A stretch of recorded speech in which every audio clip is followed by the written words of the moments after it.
Praise the Lord. Hallelujah. അച്ഛാ സമയമൊക്കെ ഇച്ചിരി കൂടുണ്ട് കേട്ടോ.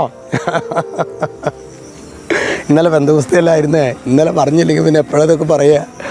അപ്പോൾ അതുകൊണ്ടാണ് കേട്ടോ. പിന്നെ ഇന്ന് പ്രാർത്ഥനയുടെ ദിവസമാണ്. നമ്മൾ ഇന്നലെ പോയിട്ടുള്ള ടീം അവർക്ക് വേണ്ടി പ്രത്യേക അതൊരു ഡെലിവറൻസിന് മിനിസ്ട്രി ആയതുകൊണ്ട് തന്നെ കർത്താവ് ശക്തമായി വിടുതൽ നൽകി.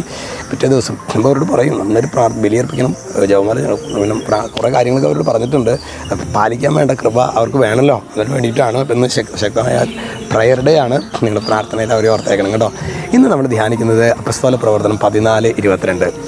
വിശ്വാസത്തിൽ നിലനിൽക്കണമെന്നും നിരവധി പീഡനങ്ങളിലൂടെ ദൈവരാജ്യത്തിൽ പ്രവേശിക്കണമെന്നും ഉപദേശിച്ചുകൊണ്ട് ശിഷ്യരുടെ മനസ്സിനെ അവർ ശക്തിപ്പെടുത്തി. അതായത് ക്രിസ്തുവിലേക്ക് വന്ന ശിഷ്യരെ സ്ലീഹന്മാർ ശക്തിപ്പെടുത്തി. വിശ്വാസത്തിൽ നിലനിൽക്കണമെന്നും നിരവധി പീഡനങ്ങളിലൂടെ ദൈവരാജ്യത്തിൽ പ്രവേശിക്കണമെന്നും. ദൈവരാജ്യത്തിലേക്കുള്ള യാത്ര, പ്രിയ സഹോദരങ്ങൾ, അത് NH-47 അല്ല. അത് കഷ്ടപ്പാടുണ്ട്. ഇടുങ്ങിയ വഴിയെക്കുറിച്ചിട്ട് വിനാശത്തിലേക്കുള്ള വഴി അത് വിസ്താരമേറിയതാണ്. ഇടുങ്ങിയ വഴി ബുദ്ധിമുട്ടാണ്, ഞെരുക്കമുണ്ട്, രോഗമുണ്ട്, കഷ്ടനഷ്ടമുണ്ട്, പരിഹാരമുണ്ട്, പരിഹാസമുണ്ട്. എന്തിനിതൊക്കെ ചെയ്യണമെന്നുണ്ട്. അങ്ങനെ ശരിക്കും ഒരുപാട് പീഡനങ്ങളിലൂടെ പ്രിയ സഹോദരങ്ങൾ, ചിലപ്പോൾ ശാരീരികമായി പീഡനങ്ങൾ ഏൽക്കേണ്ടതായിട്ട് വരാം. പ്രിയ സഹോദരങ്ങളെ, അതിലൂടെയൊക്കെ ദൈവരാജ്യത്തിലെ സ്വർഗത്തിൽ നമുക്ക് അവകാശമുണ്ട്.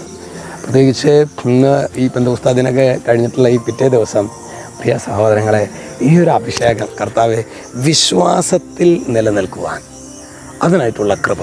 പിശാച് എപ്പോഴും ഒരു വ്യക്തിയെ ശരിക്കും നശിപ്പിക്കാനായിട്ട് ആഗ്രഹിക്കുമ്പോൾ അവൻ്റെ വിശ്വാസത്തെ കിടന്നു. യേശു ക്രിസ്തുവിലുള്ള യേശു ഏക ദൈവമാണ് എന്നും യേശുവിനെ എന്നെ ഏത് പ്രതികൂലത്തിൽ നിന്നും വിടുവിക്കാൻ പറ്റും എന്നും ഈ ബോധ്യത്തെയാണ് ആദ്യം പൊളിക്കുക. അതാണ് വിശ്വാസത്തിൽ നിലനിൽക്കുക എന്ന് പറഞ്ഞാൽ, ഏത് പ്രതികൂലത്തിലും എൻ്റെ യേശു എന്നെ കൈപ്പിടിച്ച് നടത്തും.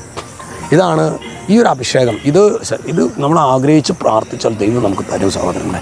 പരിശുദ്ധാത്മാഭിഷേകത്തിൻ്റെ പ്രാർത്ഥനകളൊക്കെ കഴിഞ്ഞിരിക്കുന്ന സമയമല്ലേ, നമുക്ക് ഉള്ളുകൊണ്ട് ഈ പെന്തക്കോസ്താ തിരുനാൾ കഴിഞ്ഞിരിക്കുന്ന ഈ സമയത്ത് പരിശുദ്ധാത്മാവെ വിശ്വാസത്തിൽ ഞങ്ങളെ അജയ്യരാക്കണമെന്ന് നമുക്ക് പ്രാർത്ഥിക്കാം. ഈശോ നിങ്ങളെല്ലാവരെയും അനുഗ്രഹിക്കട്ടെ.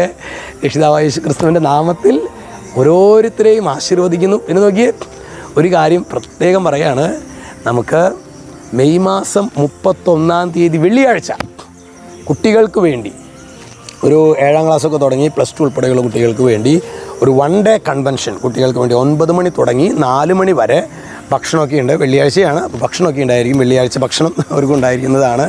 പിന്നെ കുമ്പസാരിക്കാനുള്ള സൗകര്യം, ബലിയർപ്പണം, പരിശുദ്ധാത്മ ശാക്തീകരണം. കാരണം നമ്മുടെ ഒരു പുതിയ അക്കാഡമിക് ഇയർ ആരംഭിക്കുകയല്ലേ. അപ്പോൾ അച്ഛനറിയാം, ഓൾറെഡി 10ാം ക്ലാസ്സുകാർക്ക് ചിലപ്പോൾ ക്ലാസ്സുകളൊക്കെ ആരംഭിച്ചിട്ടുണ്ടാകാം.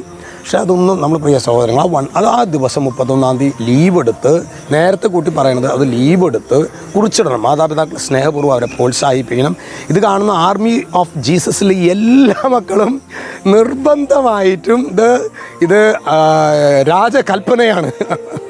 അപ്പോൾ അതുകൊണ്ട് എല്ലാ മക്കളും വന്ന് വരണം കേട്ടോ. അന്ന് ട്യൂഷനുണ്ട്, സ്കൂളുണ്ട്. അന്ന് അതൊക്കെ ലീവാണ്. നിങ്ങൾക്ക് വേണ്ടി അച്ഛൻ പ്രത്യേകം പ്രാർത്ഥിക്കുന്ന ദിവസമാണ്. അച്ഛൻ ടീച്ചേഴ്സിനോടൊക്കെ പറഞ്ഞിട്ടുണ്ട്, പ്രത്യേകം പ്രാർത്ഥിക്കുന്ന ദിവസമാണ്. അപ്പോൾ അതുകൊണ്ട് തന്നെ എല്ലാ മക്കളും അന്ന് 9 മണിക്ക് മുൻപ് ഇവിടെ വരണം കേട്ടോ. 9 മണിക്ക് മുൻപ് ഇവിടെ വന്ന് ഓരോ ശുശ്രൂഷയിലും പങ്കെടുത്ത് 4 മണിയാകുമ്പോൾ നമുക്ക് തിരിച്ചു പോകാം. ഈശോ വലിയൊരു കൃപ അതിലൂടെ നമുക്ക് നൽകും കേട്ടോ. രക്ഷിതാവായ യേശു ക്രിസ്തുവിൻ്റെ നാമത്തിൽ എപ്പോഴും എന്നേക്കും ആമേൻ.